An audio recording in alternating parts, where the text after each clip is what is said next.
Hello and welcome back to the Tech Blackboard. I have been working on cloud for quite some time now. However, before I could start a series on AZ900 real exam question and answer, I wanted to clear the exam myself. Now you are seeing my certificate here, and after doing the certification, I can say that it is quite power packed and it's a great stepping stone for anyone who wants to start working with Azure. The certification gives you good insights on basic cloud concepts, core Azure services, security, privacy, compliance and trust, pricing and support. Thus, I would recommend this AZ900 to anyone who wants to start working with Azure.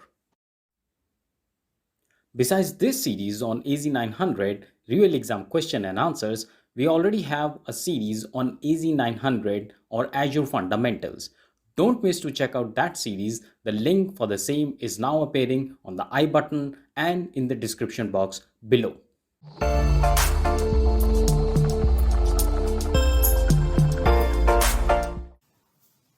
So let's begin with our first question on AZ900 real exam question series. So let's read out the question. The question says that your company's developer intend to deploy a large number of custom virtual machines on a weekly basis. They will also be removing these virtual machines during the same week it was deployed. 60% of the virtual machines have Windows Server 2016 installed, while the other 40% has Ubuntu Linux installed. You are required to make sure that administrative effort needed for this process is reduced by employing a suitable Azure service. Now, the solution that is given is that you recommended the use of Azure Virtual Reserved Virtual Machines instances. Does this solution meet the goal? So what you actually need to do is you need to read out the solution and you need to think that whether in this case Azure Reserved Virtual Machine will solve this business case. So now let's look at the question once again. It says that the custom virtual machines will be deployed on a weekly basis and they will also be removed in the same week they will be deployed. So what do you imply from this? The implication of this or the meaning of this is that virtual machines are there for a very short span of life. They are not there sitting for 1 year or 2 years or a longer period of time. It's just a week time that these virtual machines will be used for. Now let me tell you what is the actual meaning or use of Azure Reserved Virtual Machines before we can see the answer. So the Azure Reserved Virtual Machines are primarily used when you want to when you need a virtual machine for a longer period of time. So let's say you already know that you would need a virtual machine for a year or 2 or 3 years, then you reserve that virtual machine. You pay for that machine or reserve that machine upfront and then you save a huge money. Microsoft gives you good discount when you reserve some virtual machine for a longer horizon of time. But in this case, the virtual machines are there only for a week. Thus, the answer for this is definitely not Azure Reserved Virtual Machine. So you need to think something else for this. Definitely not this one. So the answer is a no. Now let's look at our second question.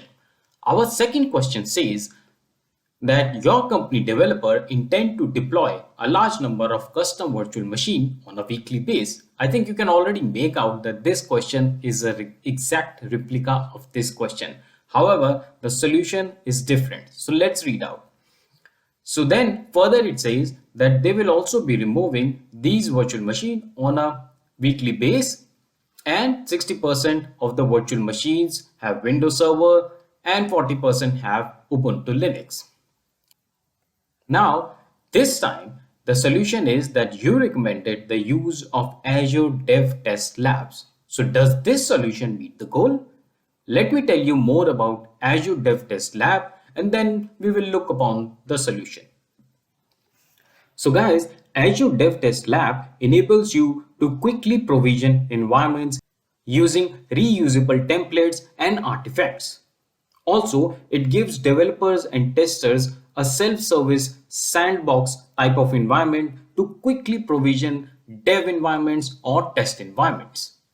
So now you can see that we are already talking about the solution of Dev Test Lab and its ability to provision the environments very quick. And that's what it is actually needed in this. Okay. So now before I can give you the final answer, let me take you to the Microsoft site. Now here on this page, so it says what Azure Dev Test Lab is, what is its cost and governance, and how it enables you to quickly provision the environments. So I would encourage you to come on to this page and then you can read a lot about Azure Dev Test Lab and how does it help you to quickly provision these kind of environments. Just to take you through, it gives you already that you can use ARM templates to quickly provision the environments. And then it says that quickly create Windows and Linux environment by using reusable templates and artifacts. And that's exactly what the need of this question is. I will give all the links that we will describe or discuss within this first part of Azure 900 question series in the description box. So you don't need to worry or note down the links here now. Just go to the description box whenever you see the video and you will find everything there. So now let's look at the correct answer. So our correct answer for this question has to be a yes. So Azure Dev Test Lab does solve this business case. So now let's move to our third question. Our third question says that your company has virtual machines hosted in Microsoft Azure. The virtual machines are located in a single Azure virtual network called VNet1. The company has users that work remotely. The remote workers require access to VM on VNet1. You need to provide access to remote workers. What should you use? So should you use or configure a site-to-site VPN or configure a VNet to VNet VPN? The third option is point-to-site VPN, or should you configure direct access on Windows Server 2012 server virtual machine? Or the last option is configure a multi-site VPN. Let me take you to the Microsoft site and then we will come back and answer this question. Before that, just observe some of the keywords and then we will dive into the Microsoft site. The keywords here are that the company user has to work remotely. So keep that in mind. And the remote workers require access on virtual machines on VNet1. Now let's jump. So now here is a page from Microsoft that discusses and describes how you can design different gateways and different connections. So either you can use site to site or you can use the other option, for example, point to site VPN. So let's read out and figure out and try to figure out what could be the correct option for this question. S2S connection can be used for cross-premise and hybrid configuration. A S2S connection requires a VPN device to be located on premise that has a public IP address assigned to it. Now, if you remember, our requirement is something different. What we need to do is that our workers access to the virtual machine on a VNet from a remote location. So this doesn't quite fit these requirements. So let's move on. Now let's come to point-to-site VPN. The point-to-site VPN gateway connection lets you create a secure connection to your virtual network from an individual client computer. Now you can read more about this. However, the area where I want you to focus is, so this one says that this solution is useful for telecommuters who want to connect Azure VNet from a remote location, such as home or a conference. I hope you can already relate this line with what we read in the question. And this is what our question also demands, that we need to connect, our user needs to connect over a remote location. So this looks like a correct answer. I would encourage you to come on this page and look at the details of setting up different sort of gateway designs. Okay, so our correct answer for this question is configure a point to site VPN. Also, there is a very good information given in Microsoft documentation. So there is another page here which gives you a lot of information about point to site VPN, how to use it, what protocol it has, and then there is one third page that I have figured out from Microsoft. Is it actually takes you through all the steps on how can you configure point to site, right? So you can come on to this page and it has all the steps, configuration that you might need to do, how to create a VNet over in the Azure portal, and lot of other details. It's a very good page, and it's almost like a, an exercise for you that you can do and practice to set up all these kind of different gateways. Okay, so now let's come back to our slide and move to question number 4. Our question number 4 says that you have been informed by your superiors of the company intentions to automate server deployment to Azure. There is, however, some concern that administrative credentials could be uncovered during this process. You are required to make sure that during the process of deployment, the administrative credentials are encrypted using a suitable Azure solution. So, what is the solution given? The solution given here is that you recommend the use of Azure Information Protection. So, does Azure Information Protection solve or take care of this concern raised by the authorities or the management that administrative credentials should not be uncovered? Okay, so let's figure out and understand first about Azure Information Protection, and then we will try to solve this question. So now let me give you more information about Azure Information Protection. So Azure Information Protection, or AIP, is a cloud-based solution that enables organizations to discover, classify, and protect document and emails by applying labels to it. However, the main task or ask in this question is to encrypt, right? So if you see the question very carefully, that it asks that you need to encrypt the administrative credentials.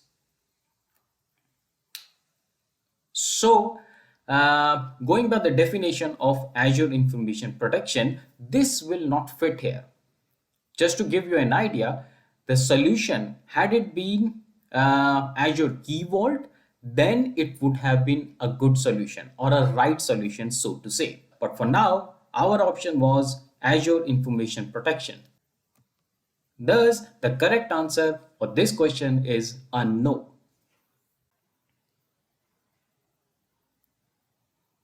Now let's move on to the question number 5.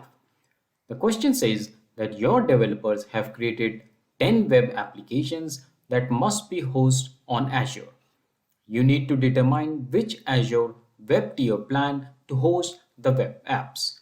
The web app tier must meet the following requirement.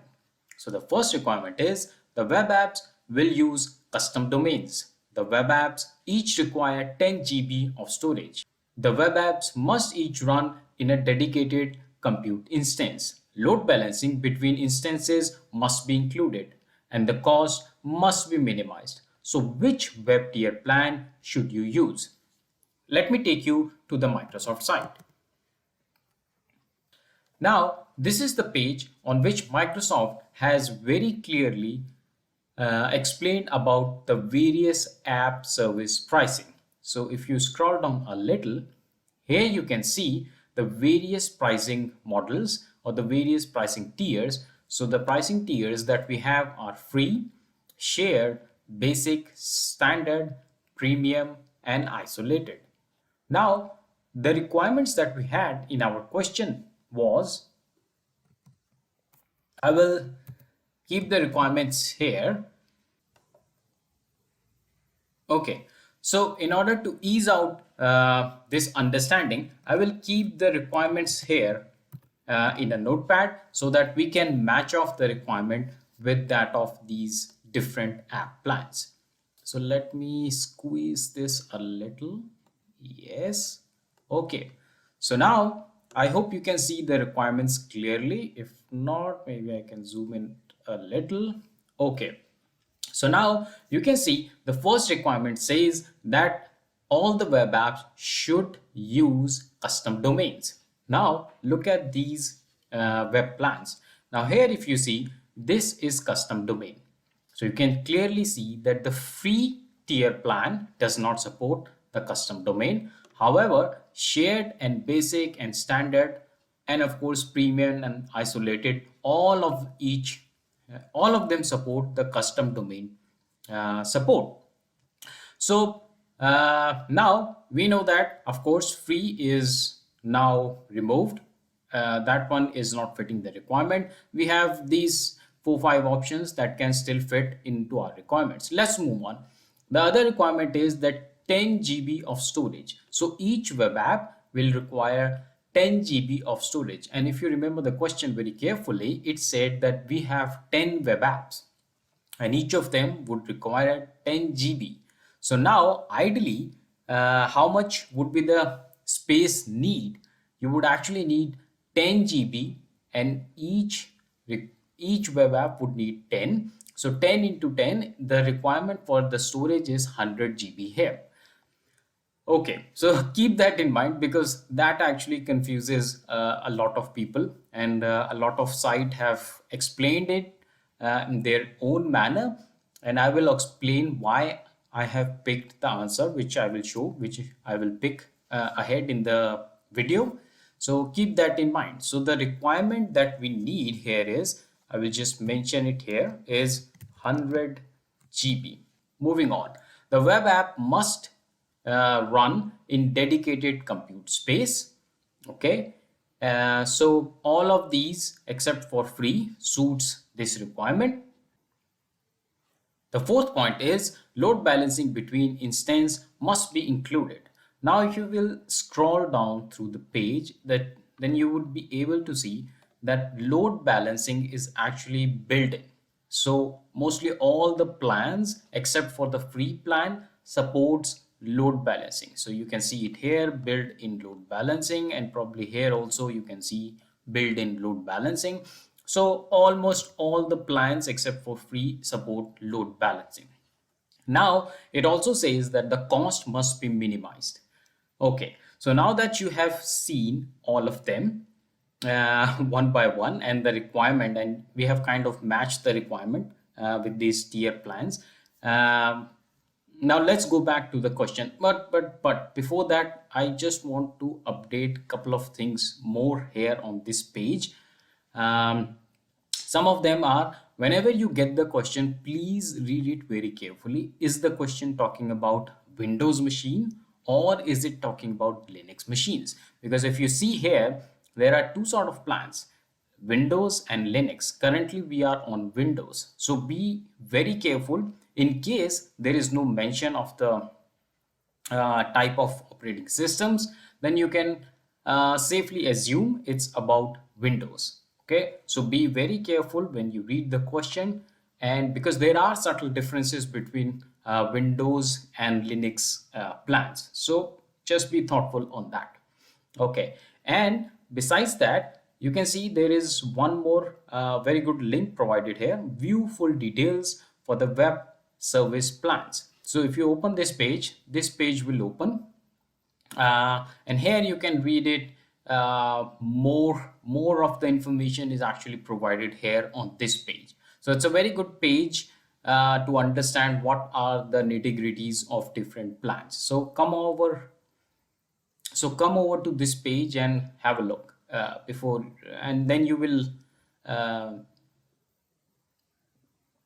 understand these plans in a better way. Okay, So now let's move on to our PPT once again. So we have different plans. The first one is basic, the second one is developer, then we have free, and we have then standard. So the correct answer for this, which I have chosen, is standard. Now you might ask why I have not chosen the basic, because the requirement for the storage would exceed the basic one. So you can see basic can only support 10 GB, and standard can support 50 GB. Now you might also ask that why standard, because standard only supports 50 and we calculated the requirements as 100 GB. So the answer for this one, or the logic for this one, would be that in our options we only have standard as the maximum tier where we can go. We are not provided with premium or isolated. Plus, there is an important requirement which says cost must be minimized. That's the logic why I have chosen standard instead of basic. One very tricky thing is that sometimes Microsoft will try to confuse with wrong options as well. So for example, you can see developer option here. However, if you see on the pages of Microsoft, there is no mention of developer option. You can see here and you can see here as well. Where was it? Here. So here also you don't see any developer price tier option. So be very careful when you read the options. So the correct answer is standard. Let's move ahead with our question number 6. The question number 6 says that you are planning to migrate a company to Azure. Each of the company has numerous divisions will have an administrator in place to manage the Azure resource used by their respective division. You want to make sure that the Azure deployment you employ allows for Azure to be segmented for divisions while keeping the administrative effort to a minimum.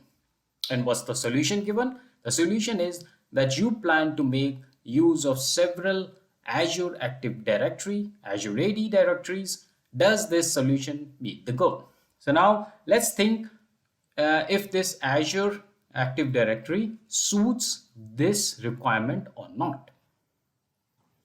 So now let's first understand what is Azure Active Directory. So Azure Active Directory is a mean or some sort of facility that actually provides you to contain users and groups. However, in this question, it asks you that you need something to manage Azure resources. Thus, Azure Active Directory will not suit this requirement. So the answer for this question is, now let's move on to our question number 7. Our question number 7 is again kind of similar to the question number 5. So it is also related to the pricing tier. So the question says that your developers have created a portal, a web app for users in Miami branch. The web app will be publicly accessible and used by Miami users to retrieve customer and product information. The web app is currently running in an on-premises test environment. You plan to host the web app on Azure. You need to determine which Azure web tier plan to host web app. The web app tier must meet following requirement. The first one is the web app will use miami.vland.com URL, which actually means what? A custom URL. The website will be deployed to 2 instances. SSL support must be included. The website requires 12 GB of storage and the cost must be minimized. Which web tier plan should you use? So now, as we walk through the different plans in the previous question number 5 as well, I can tell the keywords here are custom domain, which is here miamiwayland.com. So they can give these kind of inputs or hints in different manner. So here they clearly mentioned out it's a custom domain. However, they are here giving a URL or a website a location. So you need to understand both of these things are same. Then the other keyword that you need to catch is that there are two instances, and then another one is that this 12 GB of space. So these are the keywords that you need to catch when you read such kind of questions. So the answer for this question would be standard again. So if you go back to the URL that I showed you while we were talking about question number 5, then you can make out the best fit for this question would be a standard app. So now let's check out our question number 8. The question number 8 says that you are required to deploy an artificial intelligence AI solution in Azure. You want to make sure that you are able to build, test, and deploy predictive analytics for the solution. The solution for this is that you should make use of Azure Machine Learning Studio. So do you think that Azure Machine Learning Studio would fit this requirement? So let's check out what is Azure Machine Learning Studio. So the Azure Machine Learning Studio is a drag and drop tool that you can use to build, test, deploy predictive analytics solution. After reading this definition, I think I don't need to explain it further. You can clearly match the word by word of this definition with the requirement given in the question. So answer to this question is a sure shot yes. The question number 9 is very similar to this one. So this is again that you are deploying an artificial intelligence in Azure, and you should be able to build, test, deploy predictive analytics for the solution. So exactly the same question. However, this time the solution given is a little different. The solution says that this time you want to make use of Azure Cosmos DB. So does this meet the goal or not? Now, before answering, let's look at what is Azure Cosmos DB. Now, Azure Cosmos DB is a fully managed NoSQL database for modern app development. Single digit millisecond response times and automatic instant scalability, guaranteed speed at any scale.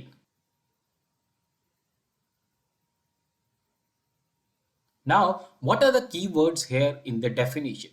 So the keyword is that Azure Cosmos DB is a fully managed NoSQL database.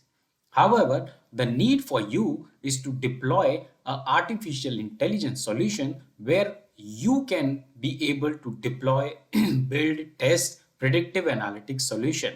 So this one, the Cosmos DB, does not fit uh, the question because it has nothing to do with artificial intelligence. So the answer for this question is a no.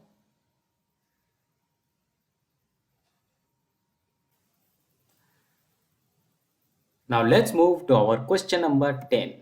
So the question number 10 says that the company would like to develop a cloud solution by making use of Azure Government. Azure Government can only be used by a certain type of clients to develop cloud solution. Which of the following are type of customers that can make use of government in this situation? Answer by dragging the correct option from the list to the answer area. So in these kind of questions, you will be given many options here, and then you have to actually drag these boxes onto this surface which is marked by answers. So let's check out what is Azure Government and which entities come inside or which entities are part of Azure Government. So here is the page where Microsoft gives a detailed documentation about Azure Government. You can read this page, a very helpful video here, and you can also understand what are the core components or entities which are part of Azure Government. So if you will read out this page, you will see it basically talks about US government. So everywhere it's US entities. Uh, Here also you can see it's mentioned that the US government. So everywhere it talks about the US government in this page. And then you can read uh, and then you can come on this page as well, where you get a lot of other information. What are the Department of Defense, intelligence community, and a lot of other information if you are actually interested to know and dive deep into this Azure government. So now, gaining this information from this documentation of Azure, now coming back to our slide, the correct answer for this question number 10 would be a United States government contractor and United States government entity. As we saw, it only talks about the US, United States, thus we will rule out any other country or European government contractor or entities. So, finalizing answer is United States. If any one of you is also interested in DP900 exam question and answer series, then I have created a series already for you. It has in total 7 major parts and 1 weekend exam cram. In this series, it will take you through all the questions that you will need to know to clear the exam DP900. In addition to this, it will also make you understand what is DP900, who should do it, and various other important questions like how to schedule DP900 and how to attain a free voucher. Yes, a free voucher. It's actually a free voucher from Microsoft itself. So don't forget to miss out this series and make best use of it. With this, we come to end of part 1. Till we meet again in our next video, keep learning, stay fit, and thanks for watching.